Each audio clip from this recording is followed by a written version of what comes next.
आखिरकार वही हुआ जो जनाब को डर था। मनीषा रानी ने शो जीत लिया और झलक की नई विनर बनकर और ट्रॉफी लेकर उनके फोटो भी वायरल हो गए। आज की चर्चा में आपका स्वागत है। एक्चुअली 29 को ही जो है ये शो होना था, मतलब शूट होना था ये शो। और तभी से ही 29 की रात से ही ये सब जो है खबरें गर्म थी कि मनीषा रानी ने जीत लिया ये शो और वो ट्रॉफ़ी जो उठाते हुए उनका फ़ोटो भी वायरल होने लगा था।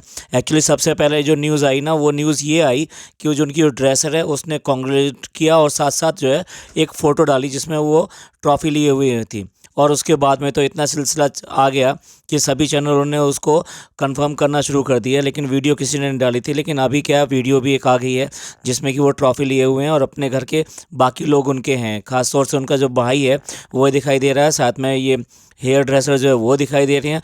तो बाकी लोग भी हैं वो जो पहचान में नहीं आ रहे, लेकिन पूरी तरीके से वो ट्रॉफ़ी उनके हाथ में है और वो वीडियो है। तो ये इस बात का प्रूफ है कि इस बार जो है शो इन्होंने जीत लिया है मनीषा रानी ने। सबसे पहले तो कांग्रेचुलेशन मनीषा जी को, क्योंकि उन्होंने जो है बहुत मेहनत करी और वाइल्ड कार्ड एंट्री होने के बावजूद भी ये शो जीत लिया। नॉर्मली यही माना जाता है कि वाइल्ड कार्ड एंट्री वाले जो शो नहीं जीतेंगे, लेकिन अभी क्या है, ये दूसरा ट्रेंड आ गया है कि अभी OTT में भी ऐसे ही हुआ था कि जब वाइल्ड कार्ड जो है वो शो जीत गए थे, और इस बार ये दूसरा हुआ है कि जब वाइल्ड कार्ड आए और शो जीत गए।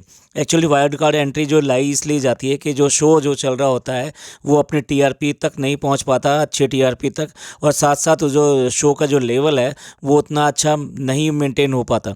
तो ऐसे टाइम पर जो कुछ ऐसे लोग लाए जाते हैं कि जो उस शो के अंदर दोबारा से TRP भर दें, और इसी तरीके से मनीषा रानी और इनके अलावा बाकी कंटेस्टेंट भी लाए गए, जिनमें से दो यानी कि मनीषा रानी और धनश्री वर्मा को लाया गया, और दोनों ही जो है लास्ट तक जो आ गए, फाइनल फिनाले तक आ गए।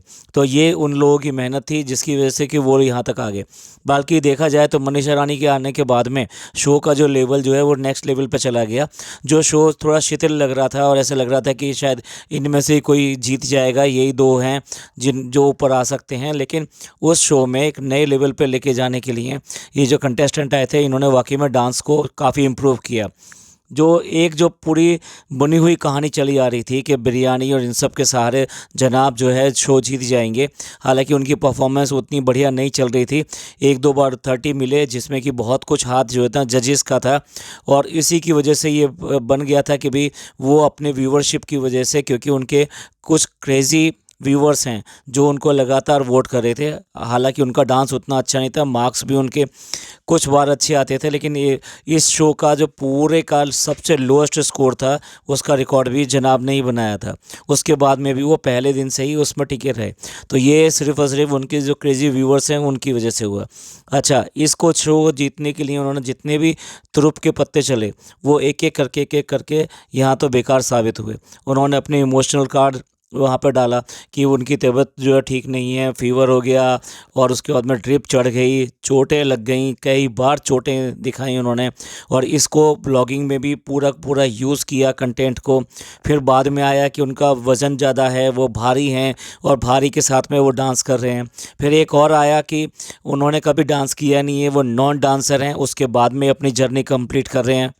तो ये सारे के सारे उनके तरफ से बहाने कह लीजिए, कुछ भी कह लीजिए, कार्ड एक के बाद एक प्ले होते रहे।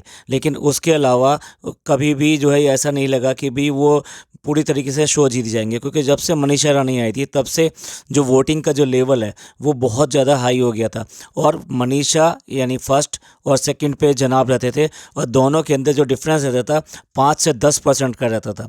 तो 10% तो अपने आप में बहुत बड़ा मार्जिन होता है फर्स्ट और सेकंड के बीच में। इसीलिए वो उनको ये लग गया था कि जब से ये मनीषा आई है उनका जीतना शायद मुश्किल है, इसलिए उन्होंने बाकी के सारे कार्ड्स अपने जो प्ले करने शुरू कर दिए। वहाँ बिरयानी भी आ गई, खाने भी आ गए, और हर रोज़ सेट पर खाना जा रहा है। उसके अलावा उन्होंने मैडम जो है, मैडम भी लगातार वहाँ पे शो पे आती जाती रहीं, अपनी PR के थ्रू काम करती रहीं। इसके अलावा उन्होंने अपनी सिस्टर का भी यूज़ किया है जो कि बहुत बड़ी ब्लॉगर बन चुकी है इस टाइम में। तो उसके जो व्यूवर्स हैं वो उसको भी यूज़ किया। और लास्ट में तो हद ही हो गई, जब वोटिंग की बारी आई तो इन्होंने लिटरली भीख मांगना शुरू कर दिया। कई सारे मीम्स ऐसे बन रहे हैं कि जिसमें ये कहा जा रहा है कि भाई इतना ज़्यादा गिर के आप क्या करोगे, और बहुत ज़्यादा आपने भीख मांग ली है यहाँ पर। इनका जो क्रेज़ी कज़न है उसने तो लिटरली एक स्टील का कटोरा लेके बजाना शुरू कर दिया और ये कहा कि मुंबई में ये स्टील के कटोरे बहुत हैं और आपको जो पता नहीं कितने मिल जाएंगे। हाँ, आपको एक चांदी का कटोरा मिला जिसको आप संभाल नहीं पाए। इसके बाद में उन्होंने पूरी तरीके से इमोशनल चीज़ों में अपनी फैमिली को यूज़ करना शुरू किया। यानी कि पहले तो मैडम तो दो बार अपीयरेंस दे चुकी हैं वहाँ पे, फैमिली वीक भी एंजॉय कर चुकी हैं। उसके बाद में जो बेबी है, बेबी को भी वहाँ पर ले आए। तो कुल मिला के ये है कि फैमिली के सारे लोगों को ले आए और उसके अलावा जो रह गया था उनको वीडियो क्लिपिंग के थ्रू वहाँ पर जोड़ा। यानी कि वो अम्मी हैं, पापा हैं, बाकी जो बच्चे हैं और सबको जोड़ा और अपनी व्लॉगिंग में तक एक एक आदमी से उन्होंने कहलवाया। अच्छा, ये सब करते करते जहाँ एक तरफ से बिल्कुल लिटरली भीख मांग रहे थे और सबके सब जितने घर के जो ब्लॉगर हैं सबके सब ये वोटिंग के लिए बात कर रहे थे, वहाँ पर इन्होंने एक काम और भी किया कि मौधा में पूरी तरह से पेड प्रमोशन या कह लीजिए पेड वोटिंग वो सब कराई गई। क्योंकि वहाँ पर जो है पैसा देकर वहाँ पर पोस्टर छपवाए गए, नारे लगवाए गए, स्पीकर लगवाया गया और वहाँ पे मोबाइलों से धड़ाधड़ वोटिंग कराई गई। फिर इनके जो कुछ फ़ैन क्लब्स हैं उन फ़ैन क्लब्स ने भी कोई सीमा जो है वहाँ पे नहीं छोड़ी। उन्होंने भी एक छोटा सा एक वीडियो बनाकर ये कहा कि जो दूसरे कंट्रीज़ के हैं, क्योंकि इनके व्यूअरशिप में बहुत ज़्यादा हमारे पड़ोसी कंट्री से हैं, तो वो भी वोट कर सकें, इसलिए वहाँ पे उन्होंने तरीका बताया कि आप जो है वीपीएन पे जाकर कंट्री चेंज कीजिए और उसके बाद में वोट आप कर सकते हैं। तो इस तरह से देखा जाए सारी एथिक्स की धज्जियाँ उड़ाते हुए इन्होंने जो है इस शो को ही सारा पैमाना बना लिया और इस शो में जीतने के लिए सब कुछ किया। लेकिन क्या करें, नीति के आगे कोई जीत नहीं पाता। कि वो कह रहे थे कि जो भगवान को मंजूर है या अल्लाह को मंजूर है वही होगा, हमने जो अपना काम करना था वो हम कर चुके हैं। और अब एट लास्ट फाइनल के लिए इनके पापा भी दिखाई दिए, स्पॉट हुए, वो भी झलक दिखला जाके सेट पर। तो इस तरीके से कहना चाहिए कि इन्होंने हर तरह का अपना जो काम करके देख लिया, लेकिन वो काम जो है उसके आगे नहीं आया। देखिए, टैलेंट की बहुत ज़रूरत है, टैलेंट आपके अंदर होना ही चाहिए। अगर आप नंबर 1 बनना चाहते हैं तो उसके लिए टैलेंट की ज़रूरत है। आपने जो डांस परफॉर्मेंस दी हैं वो इतनी अच्छी नहीं दी हैं कि आप जो उसमें नंबर 1 आ सकें। जो दूसरा कंटेस्टेंट है उसने बहुत ही अच्छा परफॉर्मेंस दिया है, आपसे मच बेटर परफॉर्मेंस दी है। और यस, अगर फ़ैन फॉलोइंग की बात करें तो फ़ैन फॉलोइंग में भी आप जो है उसके नंबर 2 के बाद में भी कई नंबर बाद में आएंगे, क्योंकि 10% का डिफरेंस होना बहुत बड़ी बात है। आपके लिए सिर्फ़ और सिर्फ 1-2 अपील आई, वो जो एक चैनल है तहल का, उन्होंने अपील किया, उसके अलावा और किसी ने अपील नहीं किया इस बात के लिए कि आपको वोटिंग ये करे। जबकि मनीषा रानी के लिए कितनी सारी अपीलें आईं और उसमें जो है जो फुकरे इंसान है और एल्विस यादव है और भी न जाने कितने व्लॉगर्स ने जो है इसमें अपील करी। सोनू सूद जो एक नॉन बायस टाइप के व्यक्ति हैं जिन्होंने अपने काम से जो अपना नाम कमाया है, उन्होंने भी इनके लिए ही अपील की थी। और अगर बात करें भीख मांगने की तो मनीषा रानी ने सिर्फ और सिर्फ एक बार जो आकर बात करी थी उसके बारे में, और उसमें भी इस तरह से भीख नहीं मांगी थी जैसे कि आप मांगते थे सब जगह। तो इस तरीके से देखा जाए तो उस राइट कंटेस्टेंट ही ऊपर आया है। वो बात दूसरी है अद्रेजा और श्रीराम, उन्होंने बहुत मेहनत करी थी। लेकिन चलिए, यहाँ पे पैटर्न ऐसा था कि यहाँ पे वोटिंग जो है मायने रखती है, तो इसलिए ना वो जीती है मनीषा रानी।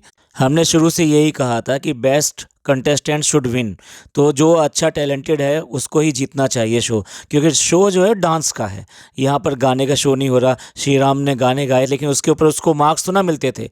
और आप दूसरी बात ये कि जो जिस तरह का सिस्टम बायसनेस दिखाई जजेस वगैरह ने, उसने इस शो को बहुत ज़्यादा कंट्रोवर्शियल बना दिया था। लगता है इस कंट्रोवर्शियल की बनाने की उनको ज़रूरत थी। आजकल शो मेकर्स जो है किस तरह की भी टीआरपी जो है बढ़ाने के लिए कुछ भी करते हैं। चलिए, ये था हमारा पॉडकास्ट इनकी जीत के ऊपर। आपको ये कैसा लगा? आपके हिसाब से कौन जीतना चाहिए था? प्लीज़ कमेंट करके ज़रूर बताइएगा। मिलते हैं अगले पॉडकास्ट में। अगर ये पॉडकास्ट आपको अच्छा लगा हो तो प्लीज़ लाइक कीजिए, सब्सक्राइब कीजिए और शेयर कीजिए। खुश रहिए, अपने लोगों का ख्याल रखिए। थैंक यू, धन्यवाद, शुक्रिया।